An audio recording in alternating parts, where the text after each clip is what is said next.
Cooperan inmediatamente con el Papa en el gobierno de la Iglesia Católica los obispos. Los legítimos pastores de la Iglesia son el Papa y los obispos unidos a él. El Papa es el obispo de Roma, sucesor de San Pedro. Los obispos son sucesores de los apóstoles. Jesucristo es el jefe principal o cabeza invisible de la Iglesia. Más la Iglesia, como sociedad perfecta y visible, debe tener un jefe visible. El jefe visible de toda la Iglesia es el Papa, quien representa a Jesucristo en la tierra. El obispo, en dependencia del Papa, es el jefe de sus diócesis. El obispo, en la cura de almas, se apoya en los sacerdotes y principalmente en los párrocos. El párroco, con dependencia del obispo, es el jefe de su parroquia. El Papa se llama nuestro obispo.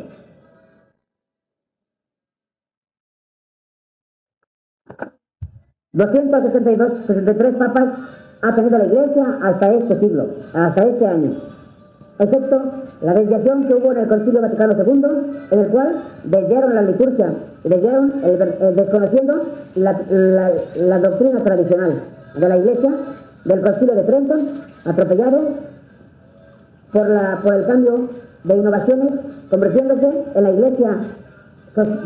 Iglesia progresista, en la Iglesia modernista. Ahorita una parte de esta Iglesia se encuentra enferma. Se encuentra enferma por haber adoptado innovaciones en estos tiempos, atropellando la tradición. La Santísima Virgen manifiesta aquí, ¿sí?, el gran error del modernismo en estos tiempos. Por esa razón está anclada la verdadera Iglesia tradicional aquí a las plantas de la Reina, la Madre de Dios, María del Rosario, aquí en la Nueva Jerusalén, municipio de Pericato, Michoacán. El cuerpo y el alma de la Iglesia. En la Iglesia de Jesucristo debe distinguir el cuerpo y el alma. El cuerpo de la Iglesia consiste en lo que tiene de visible y externo. El alma de la Iglesia consiste en lo interno y espiritual, especialmente en la gracia de Dios. Miembros vivos de la Iglesia son todos los fieles que están en gracia de Dios. Miembros muertos de la Iglesia son todos los fieles que están en pecado mortal. Toda persona que está en gracia de Dios pertenece al alma de la verdadera Iglesia de Jesucristo. Los fieles católicos que están en pecado mortal pertenecen al cuerpo de la Iglesia católica, pero no al alma. Los que no son católicos externamente, sin culpa suya, por no conocer la religión católica, pero aman a Dios y le sirven como saben y pueden, tienen la gracia de Dios y pertenecen al alma de la Iglesia católica. Nadie puede salvarse fuera de la Iglesia católica. Esto es, no hay salvación para quien muera sin pertenecer al alma de la Iglesia católica. La importancia del 9º artículo del credo. Este artículo del credo es uno de los más importantes. La autoridad infalible de la Iglesia es la que nos asegura que las Sagradas Escrituras, el Evangelio y las verdades contenidas en el símbolo mismo son reveladas por Dios. Además, la Sagrada Escritura puede ser entendida de maneras muy diversas. De ahí la necesidad de que haya una autoridad infalible que la interprete rectamente. Creemos a la Iglesia Católica, porque ella tiene todos los caracteres necesarios que demuestran su divina institución. Por consiguiente, ella es nuestra maestra y guía, para que podamos alcanzar la eterna salvación. Debemos, pues, obedecer a la Iglesia. Nuestro Señor Jesucristo dijo a sus apóstoles: el que a vosotros oye, a mí me oyen. El que a vosotros desprecia, a mí me desprecian. El que no oye a la Iglesia, sea tenido como gentil y publicano. La comunión de los santos. La comunión de los santos quiere decir que todos los fieles cristianos, como miembros de un mismo cuerpo que es la Iglesia, tienen parte mutuamente los unos de los bienes espirituales de los otros, y también están unidos espiritualmente con las almas del purgatorio y los santos del cielo. La palabra comunión significa comunicación. La palabra santos significa los fieles que están en gracia de Dios. Bienes espirituales son la gracia, oraciones y demás buenas obras. Los fieles que están en gracia de Dios son miembros vivos de un mismo cuerpo místico, del cual es nuestra cabeza nuestro Señor Jesucristo. Es un cuerpo. En un cuerpo la cabeza deja sentir su influencia en todos sus miembros y los bienes de uno, pues son bienes de los demás. La comunión de los santos se extiende también a la iglesia triunfante y purgante. Nosotros nos encontramos a los santos del cielo. Nosotros nos encomendamos a los santos del cielo y podemos aliviar a las almas del purgatorio. Los santos del cielo ruegan a Dios por nosotros y por las almas del purgatorio. Los que están en pecado mortal participan solamente de los bienes externos del culto y de las plegarias de los justos para obtener el perdón. El tesoro de la iglesia. El tesoro de la iglesia está formado por la parte propiciatoria, impetratoria, insatisfactoria de las obras buenas hechas por los justos. Toda obra buena hecha en gracia de Dios es meritoria, propiciatoria, impetratoria y satisfactoria. Meritoria quiere decir, hace ganar méritos y premios para el cielo. Propiciatoria, aplaca la divina justicia. Impetratoria, consigue gracias del Señor. Satisfactoria, satisface la pena temporal debida por los pecados. La parte meritoria es del que practica la obra buena, no se puede ceder. Las otras partes se pueden ceder, con ello se forma el tesoro de la iglesia. Mérito de las buenas obras. Las buenas obras, por razón del mérito, pueden ser vivas, muertas y mortificadas. Vivas son las que se hacen en gracia de Dios. Mientras dura la gracia de Dios, son dignas de mérito y de premios eternos. Muertas son las que se hacen en pecado mortal. Nunca tendrá mérito ni premio. Cuán triste cosa es vivir en pecado mortal. En tal estado, aunque se hagan obras muy buenas, no se conseguirá por ellas premio alguno de la eternidad. No obstante, cuantas más buenas obras hace un pecador, más fácil es que consiga la gracia de la conversión. Mortificadas son las obras buenas hechas en gracia de Dios si sobreviene el pecado mortal.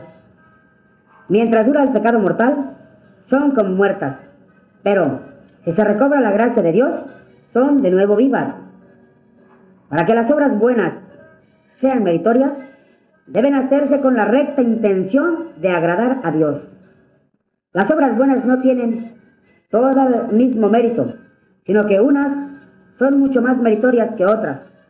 Y aún puede suceder que una sola tenga más mérito que muchas otras juntas. Las obras buenas pueden ser obligatorias y no obligatorias, o supererogatorias. Obligatorias son las que están mandadas bajo pena de culpa, como oír misa en los días festivos. Supererogatorias son las que no son de obligación, como oír misa diariamente. Las obras buenas más recomendadas por Dios en la Sagrada Escritura son, primero, la oración, o sea, los actos relativos al culto divino, como la Santa Misa, etc. Segundo, el ayuno o las obras de mortificación. Tercero, la limosna o las obras de caridad y misericordia. Las verdaderas riquezas son las obras buenas hechas en gracia de Dios. La magnitud del galardón debe excitarnos a practicar muchas obras buenas. Una buena obra y el menor acto de virtud es cosa más grande y gloriosa que todas las hazañas de los más célebres conquistadores, que las negociaciones más importantes y que la conquista y el gobierno de un imperio. La fe nos lo enseña y la razón misma nos lo convence, porque todo esto no es más que la gloria de la criatura, mientras que las buenas obras y los actos de virtud procuren la gloria del Creador. De aquí es necesario inferir que no hay ninguna comparación, ninguna proporción entre lo uno y lo otro. Esta verdad bien comprendida, ¿qué aliento se infunde en las almas buenas para practicar todas aquellas obras que pueden contribuir a la gloria de Dios? ¿Qué fervor en todos los ejercicios de piedad? ¿Qué desprecio de todo lo que no es Dios? ¿Ni dice relación a su gloria? Cuando leo en el Evangelio ¿No quedará sin premio un vaso de agua fría dado a un pobre?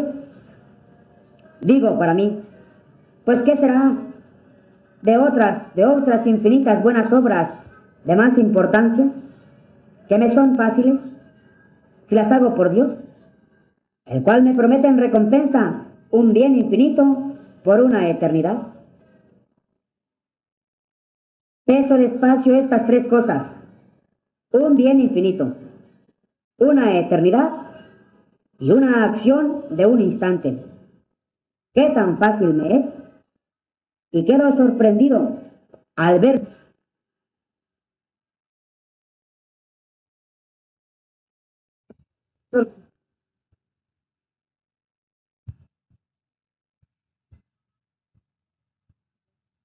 por un momento tan breve de trabajo. Poco después de haber vuelto una persona muy piadosa, se apareció radiante de gloria a otra y le dijo: soy sumamente feliz, pero si algo pudiera desear, sería el volver a la vida y padecer mucho, a fin de merecer más gloria, añadiendo que quisiera padecer hasta el día del juicio todos los dolores que había padecido durante su última enfermedad, para lograr solamente la gloria que corresponde al mérito de una sola Ave María. Concluye el artículo 9, empieza el artículo 10 del credo, el perdón de los pecados. El perdón de los pecados quiere decir que Jesucristo dio a su iglesia la potestad de perdonar todos los pecados. La Iglesia Católica puede perdonar todos los pecados, por muchos y graves que sean, porque Jesucristo le ha dado plena potestad de atar y desatar.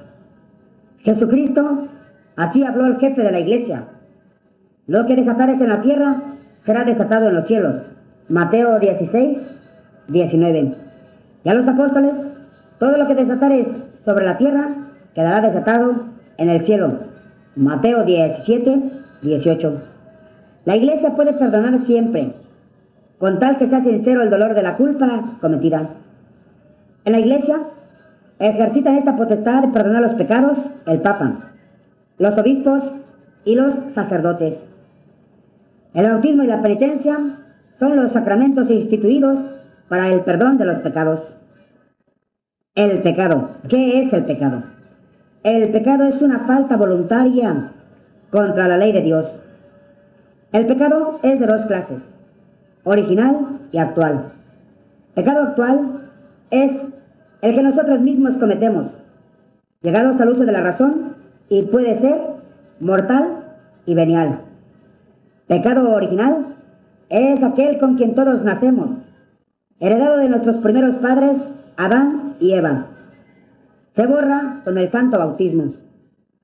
Pecado mortal es pensar, desear, decir, hacer u omitir algo contra la ley de Dios en materia grave. El pecado puede cometerse con pensamiento, deseo, palabra, obra y omisión. Omisión quiere decir dejar de hacer aquello a que uno esté obligado. No todos los pecados son iguales. Como entre amigos puede surgir disgustos pequeños y graves, así también sucede entre Dios y el hombre. Los disgustos pequeños no rompen la amistad, pero sí los graves. El pecado actual puede ser mortal y venial. Pecado mortal es faltar a la ley de Dios, en materia grave, con plena advertencia y pleno consentimiento. Materia grave significa cosa de importancia. Plena advertencia significa que el entendimiento se dé cuenta claramente de que la cosa es mala.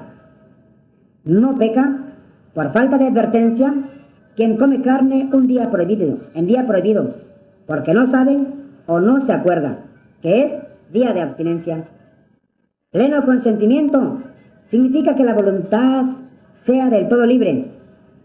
Un sueño malo de por sí no es pecado, porque cuando uno duerme no es libre para hacer el bien o el mal. En donde no hay libre voluntad, no hay pecado. No peca quien hace algo malo sin querer, compelido a viva fuerza. No quita la libre voluntad de ser compelido, pero no a viva fuerza. A hacer algo que a otra suerte no se quisiera hacer. ¿Pecaría quien, por encontrarse amenazado de muerte u otro mal grave, cometería una acción mala por su naturaleza, como insultar a Dios, abandonar la verdadera religión, etc.? Para que haya pecado, no es necesario querer ofender a Dios directamente. Solo el demonio u hombres semejantes al demonio pueden querer directamente ofender a Dios. Lo que se intenta al pecar es solo satisfacer la pasión, el capricho. Para que haya pecado, ni aún es necesario pensar que se ofende a Dios. Basta hacer libremente algo ilícito, dándose cuenta de que aquello no se debe hacer, porque es malo. Quien hace mal, sin saberlo por ignorancia, culpable peca. Quien ejecuta un acto dudando si es lícito, peca. El que duda si un acto es lícito o ilícito, debe averiguar antes, y no puede efectuarlo sin saber que es lícito. El medio más práctico para averiguar si un acto es lícito es preguntar al confesor. Quien hace algo lícito, pero creyendo por error que es ilícito, peca. El pecado mortal se perdona de dos maneras. Primero, confesándose. Segundo, haciendo un acto de contrición perfecta, con el propósito de confesarse. Pecado venial es pensar, desear, decir, hacer o omitir algo contra la ley de Dios en materia grave. Este pecado se llama venial. Leve. Este pecado se llama venial porque fácilmente se perdona. El pecado venial se perdona arrepintiéndose de haberlo cometido. El pecado venial mancha el alma y la priva de muchos bienes, y aún la dispone para el pecado mortal. Dios castiga el pecado venial en esta y en la otra vida. En esta vida, la historia sagrada y la eclesiástica nos habla de castigos severos infligidos por Dios a personas virtuosas, por faltas al parecer muy leves, mentirillas, murmuraciones, negligencias en el rezo, pequeños hurtos, etc. En la otra vida, el fuego del purgatorio semejante al del infierno atormenta por tiempo más o menos largo a las almas por culpas leves que han cometido durante la vida y en las que no han hecho suficiente penitencia. El pecado grave se llama mortal, porque priva el alma de la vida sobrenatural de la gracia. Se merece el infierno por un solo pecado mortal. El pecado es el mayor de todos los males. Debemos temer todo pecado, como el mayor de todos los males. El pecado es el mal contra Dios, porque le quita la obediencia y el honor que le son debidos. Si Dios fuera capaz de pena, el pecado la causaría. El pecado, el mal contra Dios, es un mal infinito, por ser infinita la dignidad de Dios ofendido. Todos los demás males son males de las criaturas, mas todas las criaturas, comparadas con Dios, son como nada. Por consiguiente, todos sus males son como nada comparados con el mal contra Dios. Por esto, aun para librar de la ruina al mundo entero, jamás sería lícito cometer el más mínimo pecado. Nunca puede ser lícito cometer un pecado, pues si alguna vez fuera lícito, ya no sería pecado. El pecado es el mal del hombre, porque le quita la eterna felicidad, que es su último fin. Ningún otro mal causa más fatales consecuencias. La malicia del pecado mortal. El pecado mortal es una ofensa grave al Dios de majestad infinita. Por consiguiente, es una injuria infinita. El hombre que comete pecado mortal se rebela contra Dios. Si no con palabras, con sus obras dice: no quiero servir a Dios, no quiero hacer lo que Él manda. El hombre, si se compara con Dios, es infinitamente menos que un gusano comparado con todo el universo. Un ser tan vil, ¿se atreve a rebelarse contra Dios? ¿Por qué? Por una pasión baja que no quiere dominar. Muchas veces, por cosas de ningún valor. Todo el que comete pecado mortal ama más a sí mismo y a las criaturas que a Dios, pues disgusta gravemente a Dios para complacerse a sí mismo y a los otros. Pecar, ofender a Dios en su misma presencia, es el colmo del atrevimiento. A lo menos, para pecar, buscad un lugar donde Dios no esté, pero este lugar no existe. Quien comete un pecado mortal es el ser más ingrato. Todo lo que el hombre tiene, Dios se lo ha dado y se lo conserva. Y sin embargo, el pecador lo emplea para ofenderle. El que comete pecado mortal se hace esclavo de las pasiones y apetitos contrarios a la razón. El pecado mortal es el mayor de todos los males de esta vida, pues todos los ordena Dios por medicina del pecado. Ningún médico sabio hace un mal mayor para curar otro menor. Nuestro Señor Jesucristo, para librarnos de los pecados, aceptó los males de pena, y muy grandes, pero no el mal de culpa. El pecado mortal ha sido la causa de que Jesús sufriera los más crueles tormentos en su pasión santísima. Un solo pecado mortal cambió los ángeles hermosísimos en demonios feísimos. Un solo pecado mortal, el de Adán, cambió el mundo de un paraíso de delicias y goces en un valle de lágrimas y dolores. Las consecuencias del pecado mortal son estas. Primero, nos aparta de Dios y nos priva de su amor y amistad. Segundo, nos quita los méritos y el derecho de la gloria. Tercero, nos hace merecedores de la eterna condenación. Jamás pecar. Solo el pecado es el verdadero mal, pues los demás pueden traernos grandes bienes, porque nos ayudan a conseguir mayores premios para el cielo. Solo el pecado, si es grave, nos separa de Dios, nuestro sumo bien, y si es leve, retarda nuestra entrada en el cielo y nos priva de muchas gracias. Evitemos pues todo pecado, cueste lo que costare. Digamos a menudo, primero morir que pecar.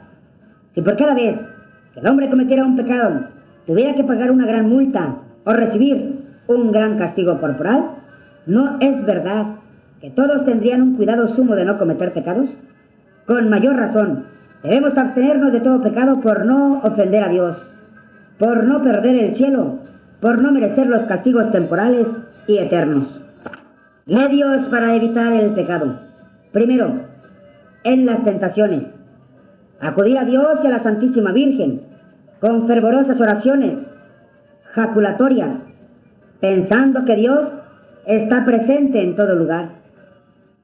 Segundo, leer algún libro bueno o hacer unos minutos de meditación cada día.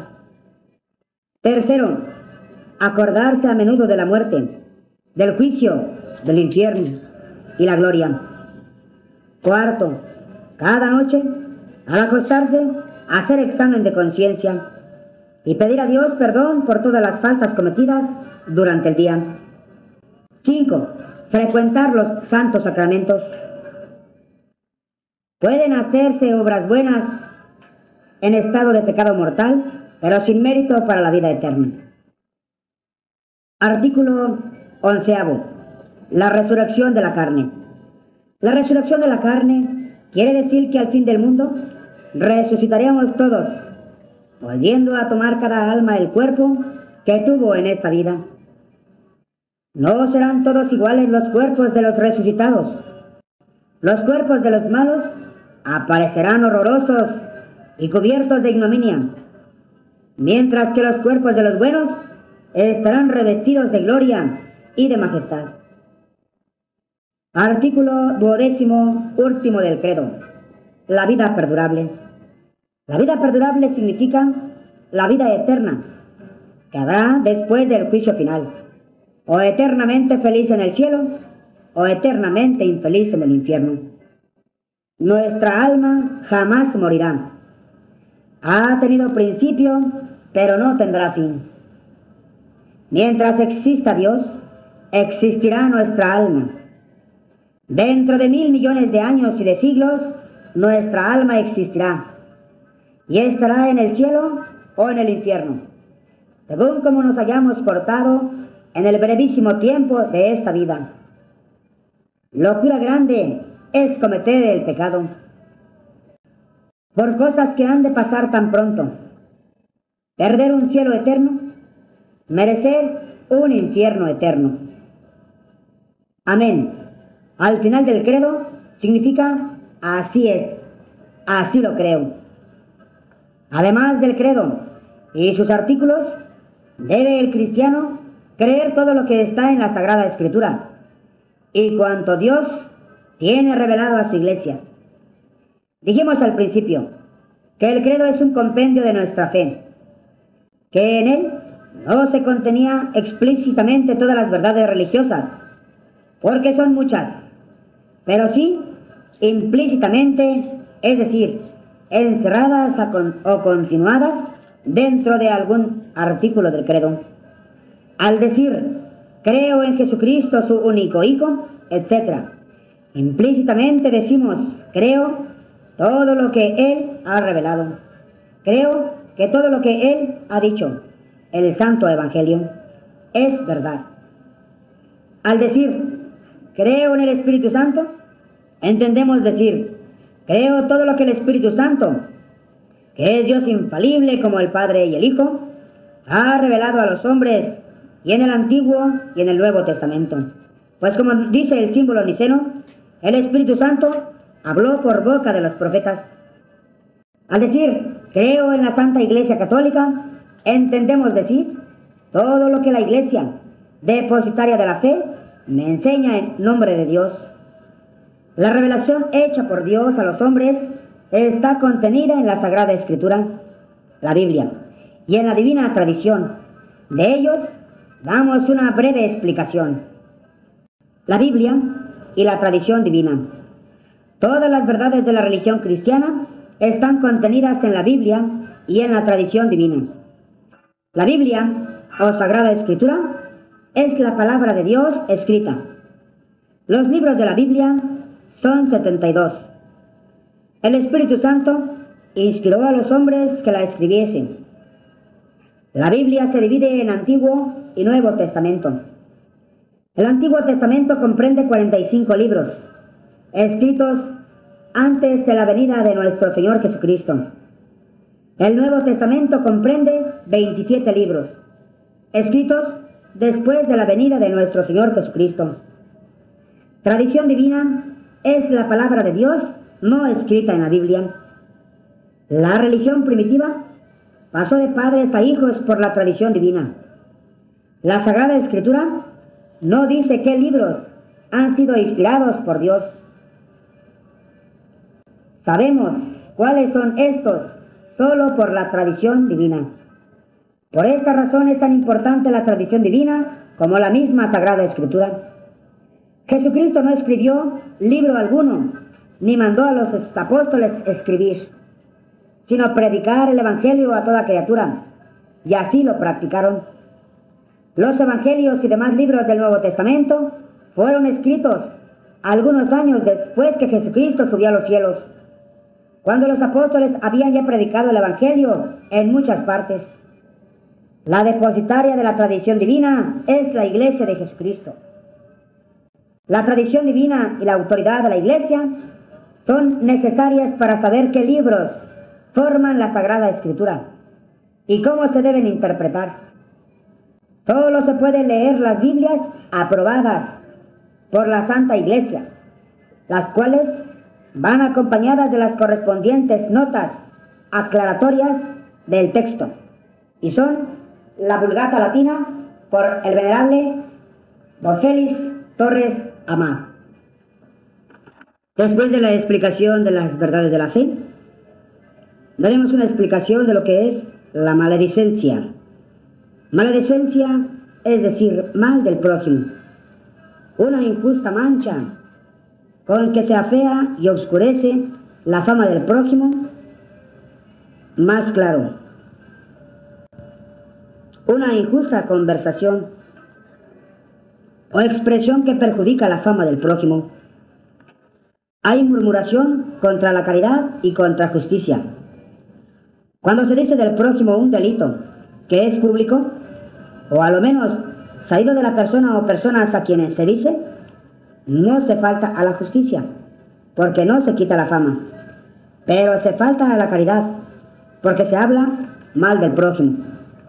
Mas cuando se dice un delito oculto a persona o personas que la ignoran, se falta a la justicia, porque le quitan la fama y hay obligación de restituirla. La murmuración contra caridad